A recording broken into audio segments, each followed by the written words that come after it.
Hola, ¿qué tal? En la clase de hoy vamos a explicar el precio mínimo. Ya sabéis que hay veces que se producen fallos de mercado y el Estado tiene que intervenir. Y esto es uno de esos ejemplos en los que el Estado establece un precio mínimo para arreglar una situación que se produce en el mercado. Este tipo de ejemplo, sobre todo, se aplica con el salario mínimo, que es uno de los ejemplos de manual más conocidos, pero también se aplica o se suele aplicar para los productos agrarios. Así que vamos a poner un ejemplo de cómo se aplicaría este precio mínimo. En primer lugar, una de las cosas o condiciones que tenemos que saber del precio mínimo es que el precio mínimo siempre se aplica por encima del precio de equilibrio. Y aquí yo sé que algunos diréis, pero Cris, ¿esto cómo puede ser, no? Si el precio mínimo, o sea, lo mínimo siempre lo asociamos a lo que está por debajo.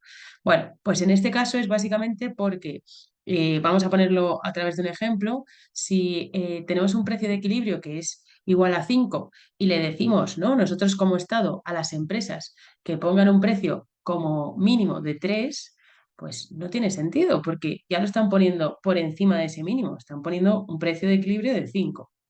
Ahora, ¿qué pasa? Si el Estado establece un precio mínimo que sea igual a 7, lo que estamos diciendo es que las empresas de manera inmediata tendrán que subir de 5 a 7 unidades el precio de ese producto. Así que, por lo tanto, solo tendría efecto el precio mínimo si está por encima del equilibrio. Si el precio mínimo está por debajo, entonces no tiene efecto y se mantiene la condición de equilibrio, el precio y la cantidad de equilibrio. Así que esto es una de las primeras condiciones que se tiene que establecer para que sea un precio mínimo efectivo. Segunda condición, importantísimo. Como hemos dicho que el precio mínimo tiene que estar por encima del equilibrio, se va a generar una situación en la que hay más cantidad, en este caso ofertada, que demandada. O sea, es decir, que ya no, la cantidad demandada y la cantidad ofertada ya no son iguales. Tenemos un exceso de oferta en este caso. ¿Y por qué se produce eso? Pues porque, como hemos dicho, al subir el precio, habrá una serie, ¿no?, de personas, que en este caso son los consumidores, que se ven perjudicadas, y otra serie de personas que son las empresas, ¿vale? O de individuos o de agentes que son las empresas que se ven beneficiadas, porque evidentemente al subir los precios van a querer vender más.